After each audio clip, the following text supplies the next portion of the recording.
Are you the killer? Am I the what? Oh, no, you're not Mr. Rasmussen, are you? He's a Dane or something. Anyway, he's the killer from Golding Mash, if you must know. Ours has got a septic thumb. Your killer? The pigs. He kills the pigs. Oh.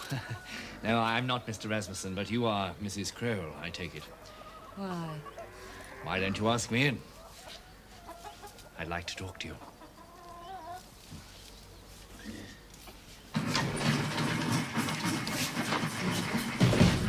I've just been over to the South Circuit garage. What are they giving away this week? Potted plant with every 4 gallons, as it happens. But one thing they didn't give away, carboy full of acid, nicked. When? Well, they couldn't say for sure. It's not the sort of thing they check very often. But it must have been sometime in the last fortnight. I had a quick look round while I was there. Place is wide open.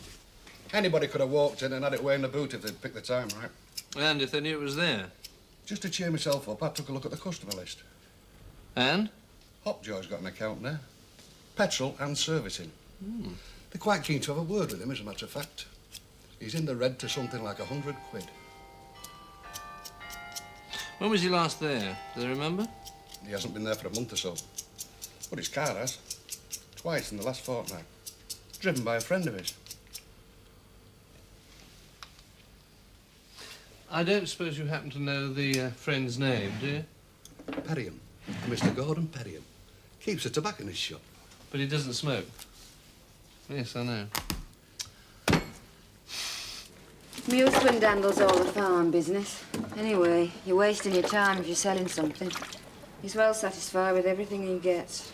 That I can believe. Is he about? He's up the top field, harrowing. He must be. I don't like sarcastic people. Just tell me what you want, will you? I'm trying to trace a friend of mine. Someone round here, you mean? I think he's been here. In fact, I know he's been here. What's his name? Hopjoy. Brian Hopjoy. Never heard of him. But I think you have. What are you insinuating?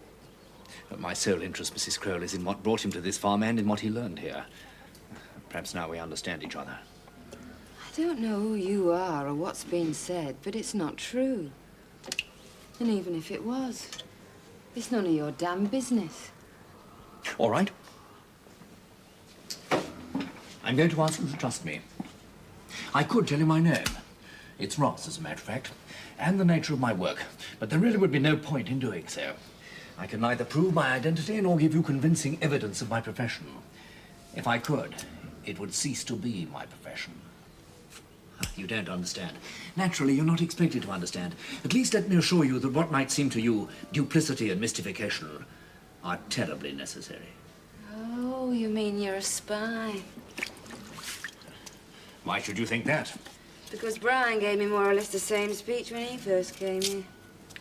Why did he say he came here in the first place? He said it was about 3 casual workers we had on here at the time. Wanted to keep an eye on them or something.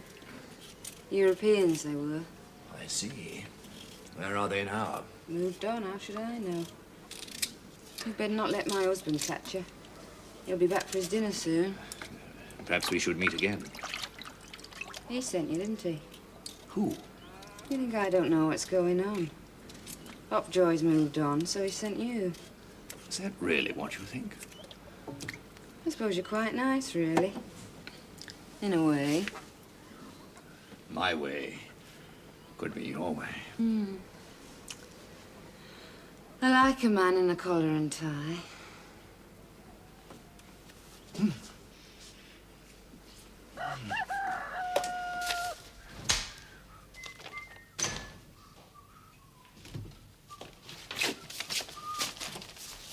Neptune Hotel. My dear Mr. Hopjoy, blah, blah, blah. I may no doubt look forward to the satisfactory adjustment of your account, etc. George Tozer, gentleman's hairdresser. To goods, £15.75. A remittance will oblige, or no more of same can be supplied. The finance company about his car. Dear Mr. Hopjoy, blah, blah, blah. Regarding the confidential work undertaken by you for HM government, requiring you to foster a false appearance of impecuniosity. I regret we must decline your invitation to seek confirmation from the Minister of State and accordingly must advise you that unless instalments are brought up to date, etc., etc., etc. 8 of them. All very much the same. Dear sir, unless. I don't know why he didn't wear a little badge. B. Hopjoy, Esquire. Counter-espionage agent. Available for... Where did I put that letter, Sid? What letter? The anonymous letter. The letter... Oh.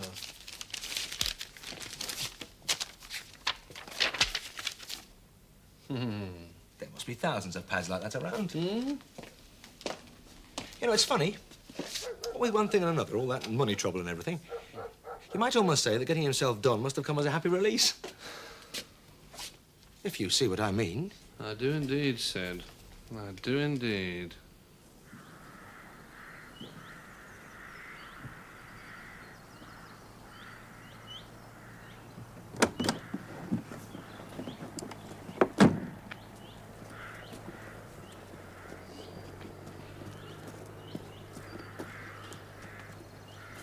Well? It would appear he blew his cover. Oh, my God. He must have had a very compelling reason. Throwing the quarry out in the open, offering himself as bait. I don't know, but whatever, the situation had clearly become critical. Nicest little job I've had in years. Absolutely fascinating. As a matter of fact, I hardly know where to begin. By sitting down, perhaps? Number 1, the bath. Yes, well, we all know about that, don't we? Slight discoloration of enamel consistent with submersion in highly concentrated sulfuric acid. Acid traces on the floor. No distinguishable fingerprints on basin. Damn it. Still asking a bit much. Oh, now then. Drains. Didn't do too badly with drains. Analysis of contents of drain trap established presence of unusual quantities of fat and carbon compounds, possibly of animal derivation. Also, distinct calcium traces. You're with me there, are you, Squire? The late Mr. Hopjoy, I presume.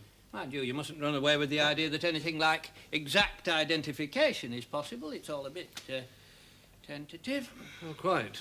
Yes, quite. It's circumstantially impressive, all the same. I'm only sorry that there wasn't anything exciting in the solid line. Plastic buttons, gold teeth, that sort of thing. Yes, pity. Now, this has been giving us a few headaches, I must say. It was caught in that little grill thing underneath the bath plug. Animal, vegetable or mineral? Oh, mineral. Almost certainly nylon. Nail brush. Oh, too long. Anyway, it wouldn't be joined up like that. It's not out of a brush of any kind. Nobody at the lab had a clue. Are you worried about it? Well, of course I'm worried about it. Of course, it might have nothing to do with the case. £5 to a gnat's navel, absolutely bloody nothing, Squire. Elimination, though, that's what counts. Elimination.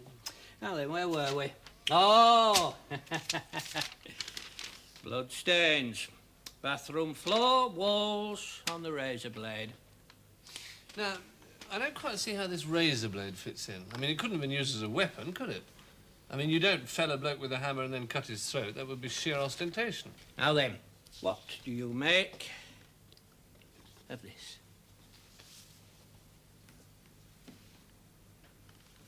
And this one has been pulled up even farther.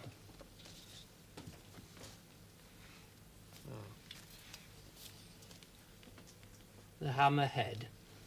Ah, yes. And you can, of course, see what's wrong.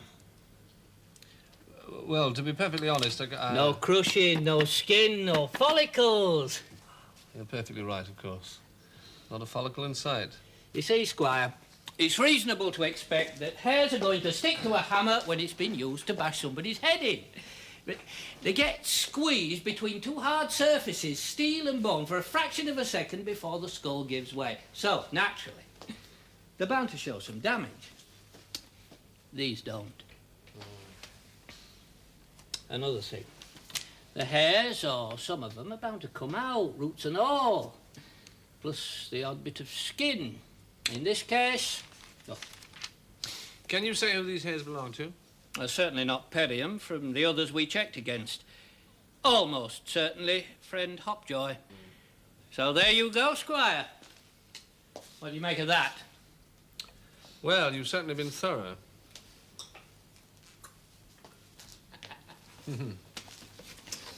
It's just as well said that I didn't clap Perium in irons, isn't it? Well, I couldn't have been blamed if I had. I just knew there was something too pat about the setup in that house. And, of course, it was too much to expect a nice conclusive lab report with follicles. Sorry, Squire. Let me make this clear. What you're saying is that these hairs...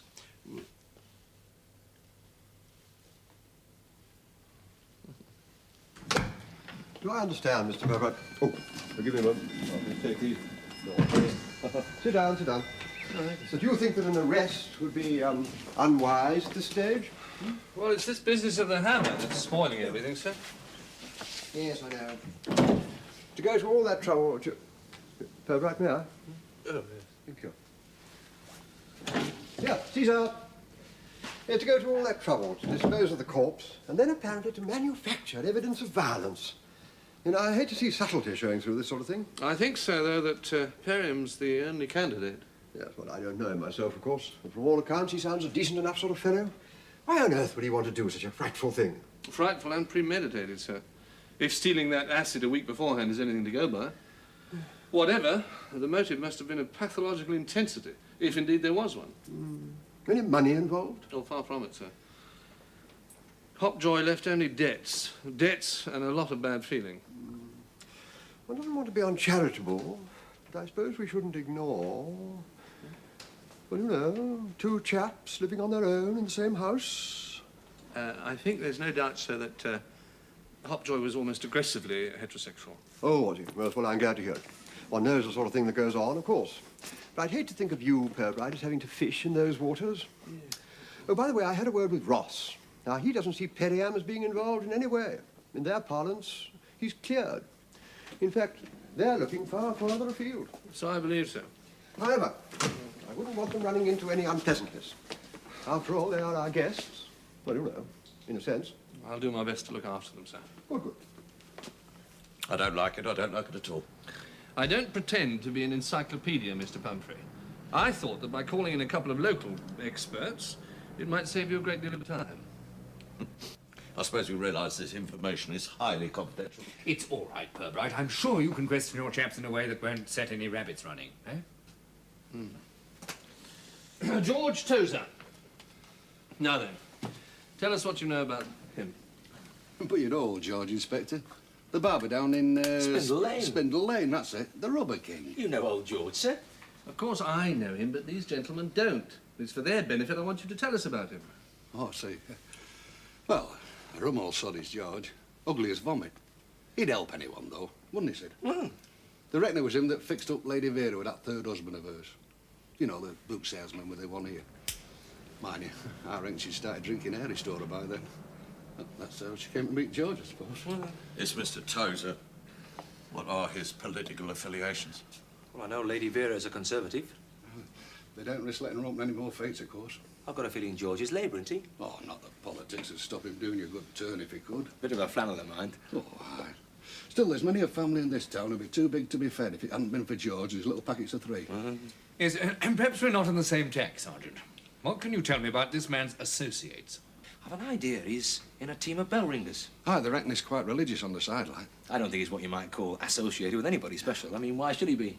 The man who seems to have no associate, Sergeant, is generally the man who's taken great care to conceal them. So much for Mr. Tozer, it seems. Now, what about this, hop-along character? Crutchy Anderson. Oh, a right little villain is old Crutchy. Hey, don't say he's been asking you to teach him how to play snooker. I'd like to know who he is, that's all. Well, he's a bookie's assistant, that's who he is. He appears to do most of his business in back alleys. Why is that, Inspector? You have betting shops here like everywhere else? No, indeed we have. The local people, some of them, think of them as bid him for dig. Besides, furtiveness conveys a certain cachet, don't you find, Mr. Ross? He mentioned to me that he'd lost his leg on a shipping run to Archangel. That's right. Frostbite. Other times it's sharks in the Pacific. Anything to touch you for a pint. He used to work on the shrimp boats over at Chelmsbury. Only one day he got drunk, put his leg in the shrimp copper, Cooked to the bone it was before they pulled him clear. But he was a sailor, which means that he could have established contacts abroad, doesn't it? Well, if you call the sandbanks 2 miles off the estuary abroad, I suppose he could. That's as far as the shrimpers ever go. To the best of your knowledge. Which brings us, I suppose, to Farmer and Mrs. Ted Kroll out at Mumblesby. Bill? Well, it's my considered opinion that young Bernadette's had more ferret than I've had hot dinners. It would seem that Mrs. Kroll has a reputation for promiscuity. Is that to the point, Mr. Ross? Security-wise, moral turpitude is always the point, Inspector. The person that we are interested in was following a sound principle when he put Mrs. Kroll under surveillance. Yes, yes. What? Absolutely. You know, it's funny we should be talking about old Tozer. Talk as he used to send blokes up there to keep Bernadette company. Tozer. Direct connection, CDNF. Aye. Fancies himself in the matchmaking line, like. They say he's got a list of all the lonely wives in Flax. Are you suggesting that Mrs. Kroll is in the public domain, favour-wise, as it were? Well, that's how it's told. Oh. Man, yeah. I reckon he'll think twice before sending up another stand-in for Ted Kroll. Why? What happened? Well, they say Ted turned up and caught the last one. Chucked him through the bedroom window like a thought-load of sugar beet. I don't know who it was. I could find out for you if you like. Would you like me to have a word with Mrs. Kroll? You keep away from Mumblesby, Sid. Good God, they have to go in pairs to read the meters in that parish. Bill, it might be interesting if you could find out who. Does anyone know who Rasmussen is? He's a Dane. He used to have a farm of his own over at Pollard's Bridge until the government took all that land over. I think he does odd jobs nowadays, doesn't he? Yeah, slaughtering for one. There'd be nothing unusual in Kroll wanting a pig slaughtered, I suppose? Another one, you mean? I'm not with you. Don't you remember, Inspector, I told you? He had one slaughtered a fortnight ago, that's all. Only someone pinched out the carcass from where it was hanging in the barn. Kroll's been on me non-stop about it since. Swearing blue murder here. Fascinating, I'm sure. Hardly relevant, I would have thought. Quite. One other thing, Sergeant. You said the government had taken over Rasmussen's farm. How did that come about? All the land round there was taken. Compulsory purchase, I think they call it. For that big establishment place at, whatchamacallit? At Thimble Bay. Thimble Bay, that's right. Thank you so much. Fibrofon think it's from a baby's hairbrush. Portsea Plastics say fishing line. And Hoffman's plumb for the retaining thread on a gyro compass. Take your pick. Not a great deal of help, I would have thought. Anyway, I'll keep trying. Now then, the tar. All in the boot, actually. A few strands of straw, almost certainly the carboy wrapping. And more to the point, blood stains. All recent, definitely recent, but decidedly not human. So there you go, Squire. Tell me, Mr. Warlock, this business of the bloodstains. I suppose you could tell fairly easily whether they're animal or human, eh? Obviously. Suppose some flesh, blood and bone were reduced right down to their chemical constituents. You know, carbon, water, calcium salts and so on. Could you decide what sort of animal they came from? If you're thinking of the stuff that we found in the drain. Indeed I am, Mr. Warlock. Yes, well, let me make it quite clear. There's no way of telling whether that sludge was man, woman, the Archbishop of Canterbury's pet kangaroo. Or any other four-legged animal. Go and take your coat off. Oh, thank you, What were you sir. saying now? Well, sir, it's almost inevitable that part of such a complicated setup would prove faulty. Just sit down. Oh, thank you, sir. The hair on the hammer was Hopjoy's right enough, but I don't think it arrived there from his having been bashed on the head. Yes, but the blood. Wouldn't be too difficult, sir, for a self-inflicted cut. Hence the razor blade. No, but there was a quarrel, Mr. Pirbright. Yes, and Perham didn't deny it, sir. But I think you find that it was a very one-sided quarrel, with Hopjoy doing most of the shouting. Possibly, very possibly, to disturb the neighbours and put in their minds the presumption of a quarrel. All right. Then how do you explain away all the business of the body? After all, there was a body, we know that. All that, stuff in the drains. Have you read anything about cannibalism, sir? Not avidly, Mr. Pirbright, no. It would seem that human flesh very closely resembles pork. Indeed. 2 weeks ago, half a pig's carcass was stolen from a farm where Hopjoy was a regular and somewhat intimate visitor. we discovered traces of animal blood in the boot of his car and in 1 or 2 places in the house. Well, what I'm trying to say, sir, is that there was no body. No human body, at least. You feel like a drink, Oh, thank you, yes, sir. Scott? Yes, thank you. What you're trying to say, Mr. Purbright, is that the whole damn thing was contrived. I'm afraid so, sir. Well, what the dickens are we supposed to make of it, Some sort of joke or what? It wouldn't have been a joke, sir, if Perriam had been convicted of murder. No, by Jove, it would not. Soda? Oh, thank you, sir. And yet, you see, everything pointed to him. The circumstances in which he was found are almost classic. The refuge in sexual relationships, the flashy hotel, the enjoyment of the victim's car as well as his girlfriend. The pattern, as presented anyway, was almost classic and absolutely damning. Presented being the operative word, of course. Yes. Because what we have to remember is that tomfoolery was just this fellow Hopjoy's line of country. Cheers. Oh, cheers, sir. Intelligence service. Oh. Still, nothing much we can do about him. I mean, nothing we can charge him with. Conduct likely to lead to... Oh, to a breach of the peace. You can see his people letting us get away with that, can't you? Oh, no. He'll turn up somewhere else with a cock and bull story and start working up a new set of creditors, just you see. I think, sir, that there's more to this case than mere debt dodging.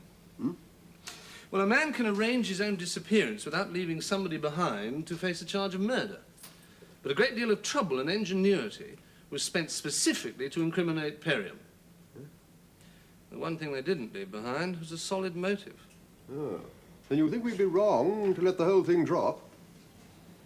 I quite agree with you, sir.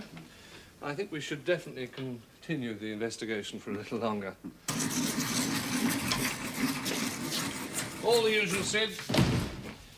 Airports, boats, railways. You're bloody sight easy if you had a photograph. Yeah, well, friend Ross didn't supply one, did he? So we'll just have to go on a general description. That bloke Ted Kroll threw out of the window. Hopjoy. Well, I don't know how friend Hopjoy rated as a counter-espionage agent, but if he applied only half the talent he shows for fornication and insolvency, I reckon Russia's had it. Bedroom window. It must have been a bit cut up, surely. Knowing old Ted, I'd say he was lucky he didn't get his neck broken. You'd better go along to the hospital, Bill. See what you can find out. And put hospitals on the list, Sid. You never know. He might still be wanting some treatment. Lovely.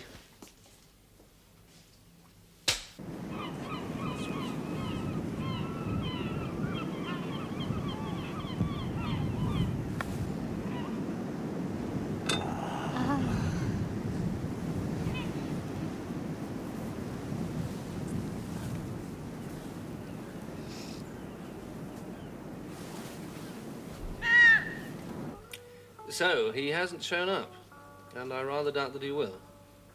I think it only right to relieve your minds on one point, though. I now think that we were mistaken in thinking that he was dead. There you are, you see, I told you. Fancy chasing after us with that ridiculous story when we haven't been married 5 minutes. It's not what I'd call very tactful. No, it wasn't, Mrs. Perriam. But under the circumstances, we didn't have much choice. Oh, it's all right, Inspector. Obviously, it wasn't very nice for us, and if anything had happened to him, well, we did let him down rather badly, you know, Darl.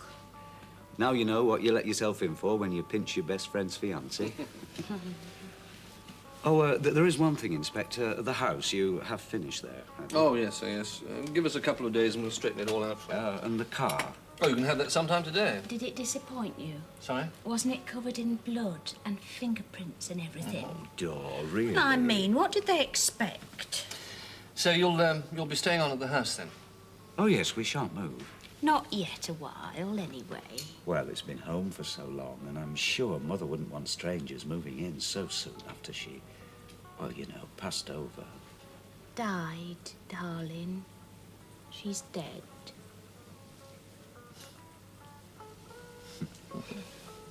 There is one thing I'm mildly curious about, Mr. Perriam.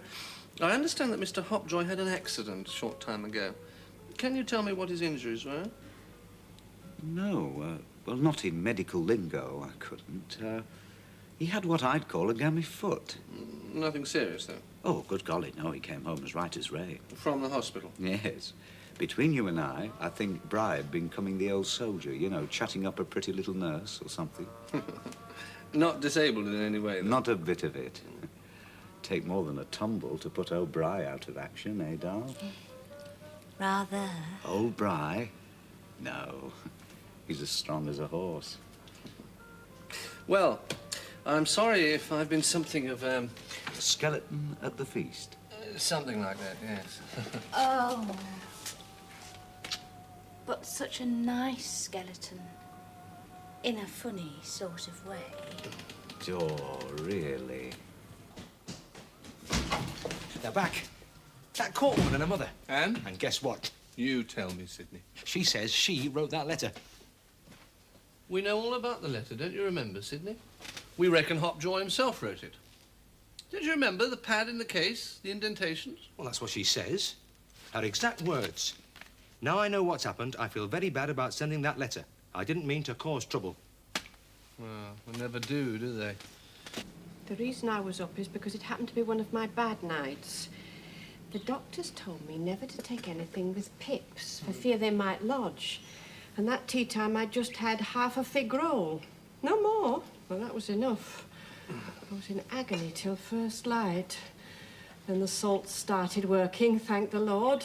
I did thank him too, right there on the what have you. Then all you really saw, Miss Cork, in fact, were two men apparently quarrelling.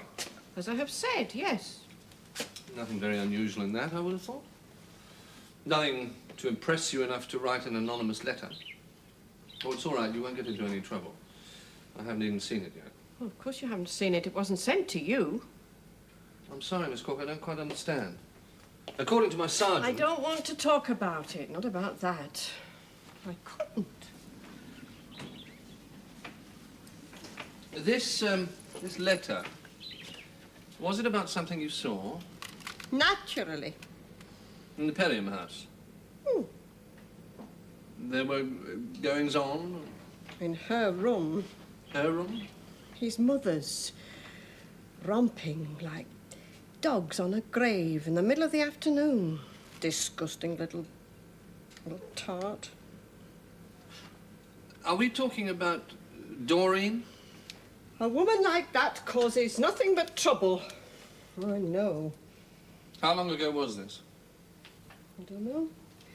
2 months. And the letter, I presume you sent it to her fiancé?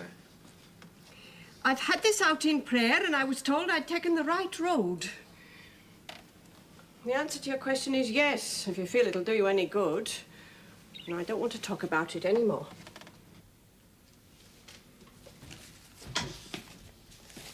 Did you read last night's paper? Should I have? Listen to this. Salt pork. That's the headline. The season's oddest catch was landed at Brockleston South Bay last Friday by a Sheffield angler. It was half a pig. Rather the worse for immersion. And the name of the fisherman, Mr. Andrew Hogg. Popular place for fishermen, Brockleston. And for honeymooners of a sort.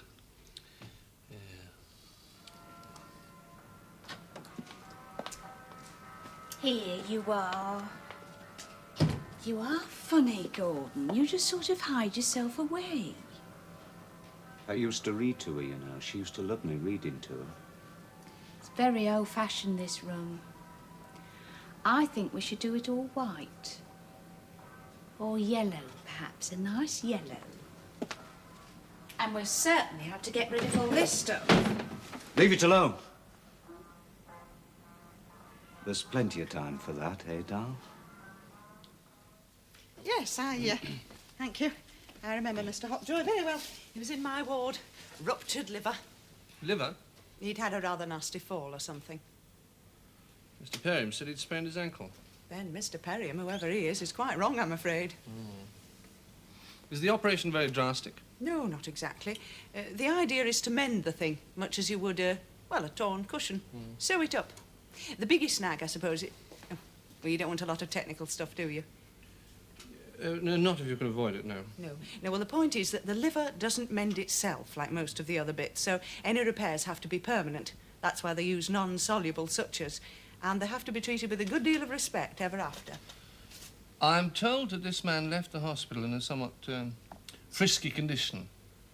Is that likely, do you think? I mean, could he lift heavy weights, for instance? The only thing he'll be lifting for a bit is a glass.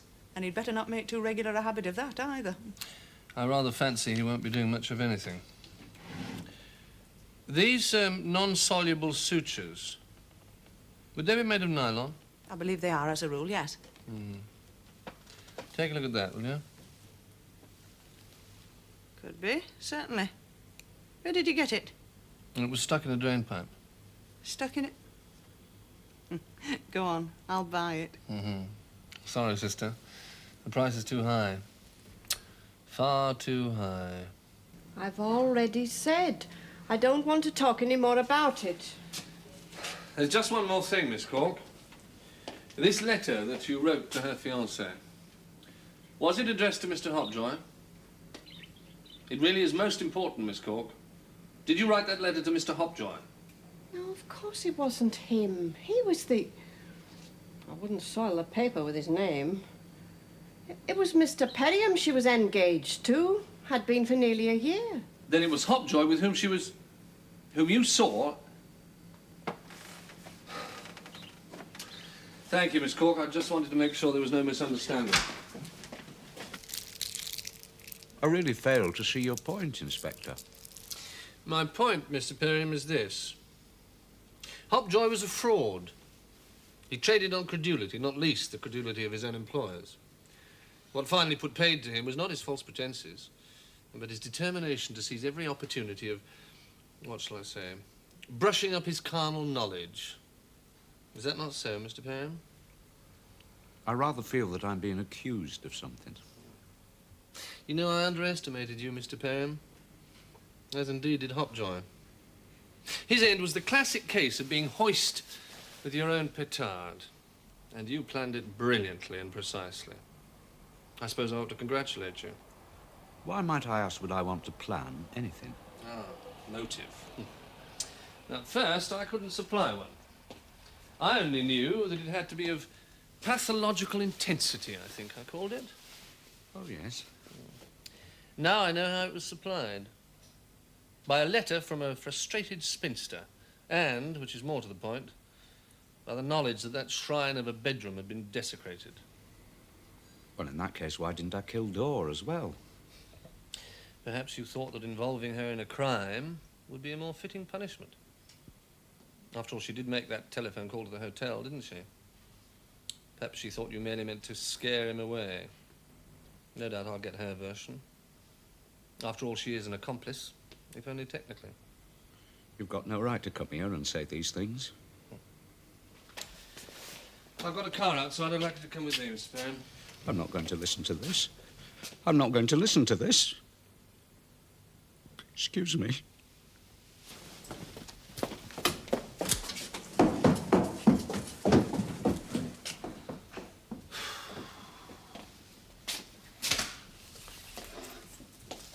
Would you like a cup of tea? No, thank you, Mrs. Perriam. Where's Gordon? Oh, he's not gone far away, Mrs. Perriam. In fact, I don't think he'll ever be far from this place. Not far enough, anyway. There's one question that hasn't been answered, and it's so important I'm going to put it to you frankly here and now. For whom was Perriam working?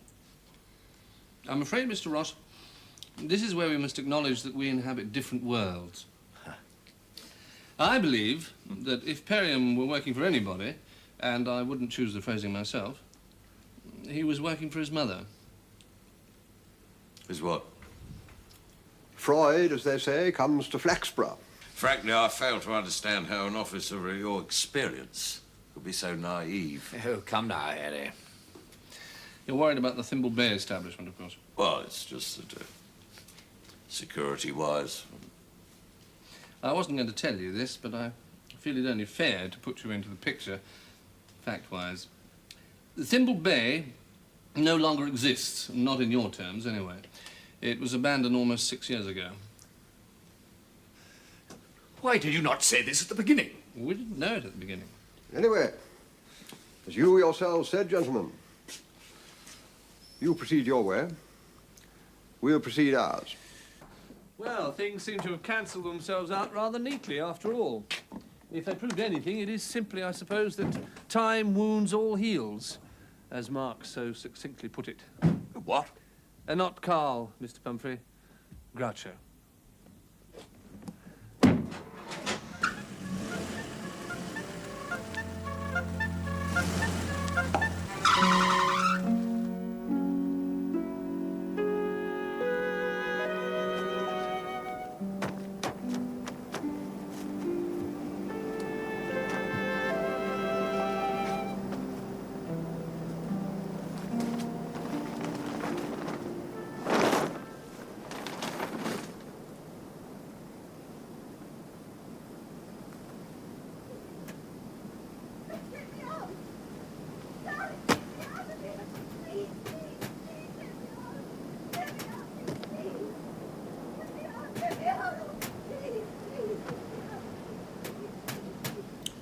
Mrs. Lillian Bannister, 13 Cadwell Close. Correct. Oh. We suddenly thought she hasn't been round for ages, so I sent him round to the house. Lunchtime it was. And there was this woman peering through the letterbox. There's nobody in, she said. I know there's not, he said. And I'm getting very annoyed, she said. What do you want? I said. Want? I want to get in, she said. It's my house, or will be, on the 25th. Yours, I said. Mine, she said. We've just bought it, me and my husband. Well, you can imagine. We went to the agent, of course. Lil had signed the contract and everything. Not that he cared a tuppenny about where she was. So we went to the solicitor. Where is she, I said, and where is she selling the house? Presumably she wants to move, he said. And there's no reason why she shouldn't still be living there till the date of completion, which is still another fortnight. So where is she, I say? I've no idea, he said. However, there is one thing I ought to mention. Since there was no outstanding mortgage or anything, and since all parties were agreeable, I advanced your sister-in-law, at her request, the sum of £1,000 against the purchase price. I don't like the sound of that at all, I said. Not at all. Which is why we are here.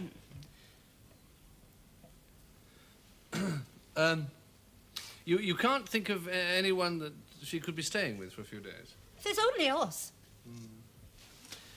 How old did you say she was? 52. Oh, 52, yes, of course, you told me, yes. Is this a good likeness, do you think? I mean, is she good-looking, active? I wouldn't call her a beauty, exactly. Oh, quite nice, though. I mean, quiet, but quite nice. You don't think Mrs. Bannister was thinking of marrying again, perhaps? Oh, no. The thing is, you see, Lily's always been so careful, so methodical. I mean, if she had gone away, she'd have let next door know. And she didn't. She didn't tell anyone. Yes. Well, I think we'll leave it for a few days. I mean, she'll have to come back, surely, to let the new people into the house. If she hasn't turned up in a few days, we'll start trying to chase her, all right? Thank you for coming. Thank you. Goodbye. Sergeant. Inspector.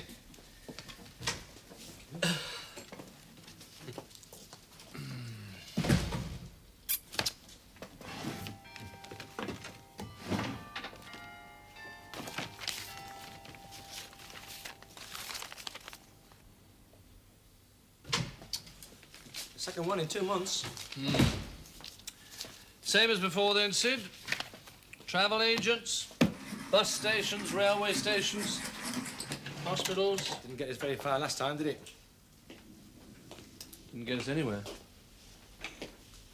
Oh, God. I hope it's not one of those human remains things. I can't stand human remains.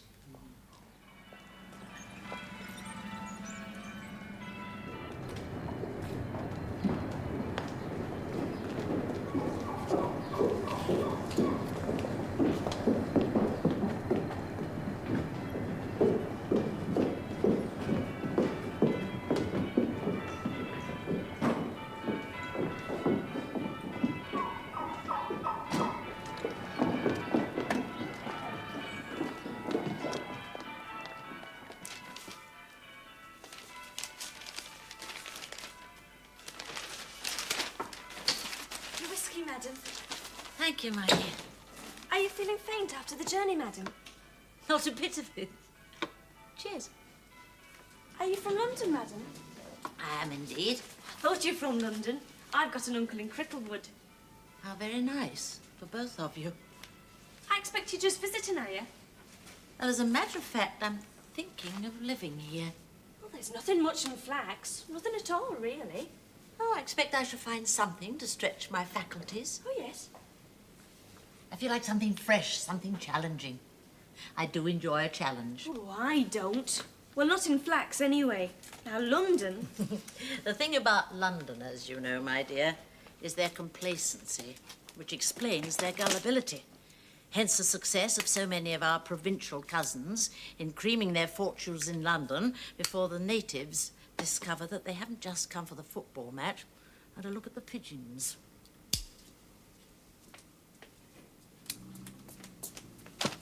Thank you, my dear. Mind you, the Romans came here, and the Vikings, and the thingamies, the Normans, so it must have something, mustn't it? I just wish I could find it, that's all. Flaxborough has a steady, well-founded prosperity. I see no reason to suppose that that prosperity will diminish.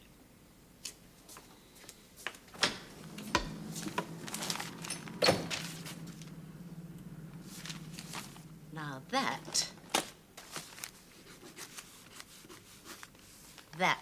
is more like it.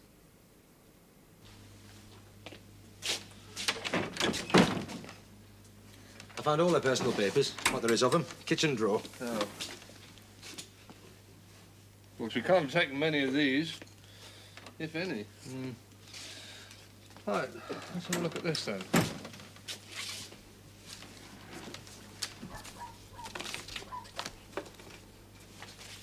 Ah, here we are.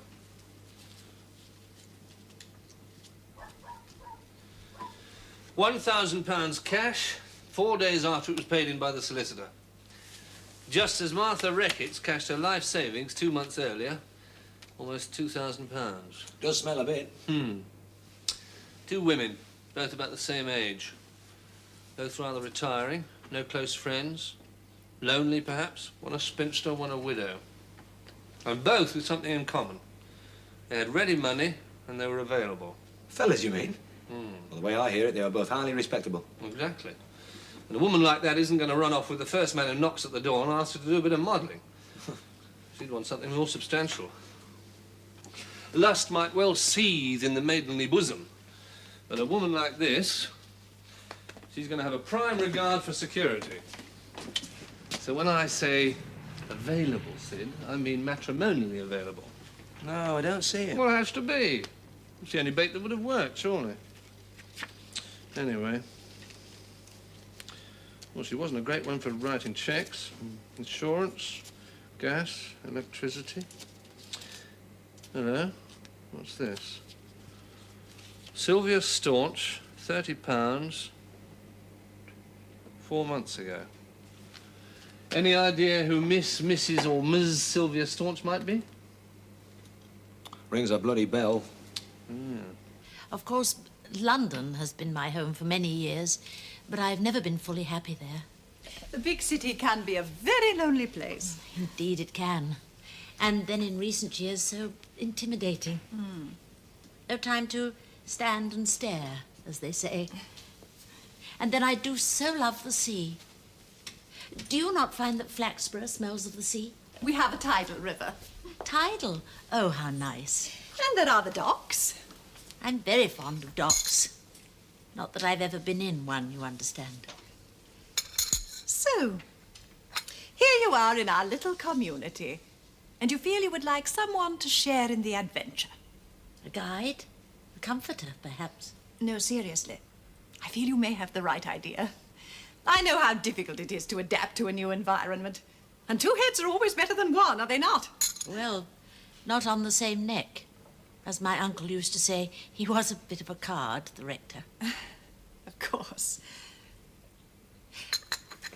I think it's only fair to tell you that by no means everyone who comes here is accepted as a client. We're very selective. We insist upon 2 qualifications. Good background and sincerity. Oh, I think you're so wise. These days... Take the matter of the fee, for instance. Yes, do.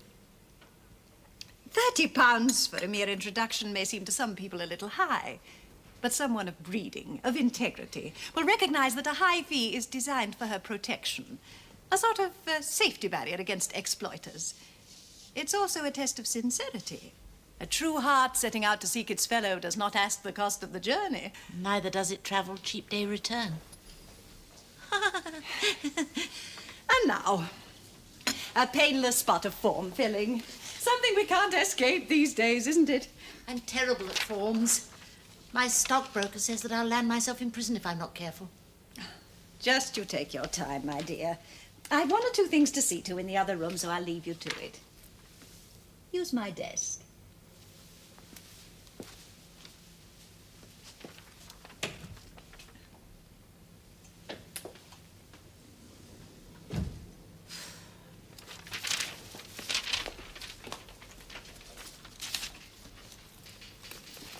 Oh. Well, what do you expect? Butcher blue drawers and a long-sleeved vest? Well, I don't know. Women of that age. I forgot. 52's near death to you, isn't it? I know.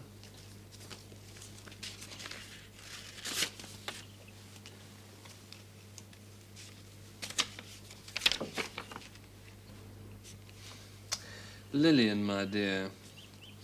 I took a trip, or pilgrimage, should I say, to the church this morning. How right you are. What a noble edifice, and how fitting for vows unto death. I think I must use the scene for my next novel. Thank you for lending me back those earlier letters. I was right, I think. They do contain some phrases that ought to be worked into another book. You see what inspiration you give me. And here is some good news. My publisher is sending me an advance of £2,000. Isn't it wonderful to have one's talents recognized, my darling? And not only that, think how much it will mean towards the little investment in our happiness. Oh, by the way, the agent says cash will be best. These country swains are suspicious of checks.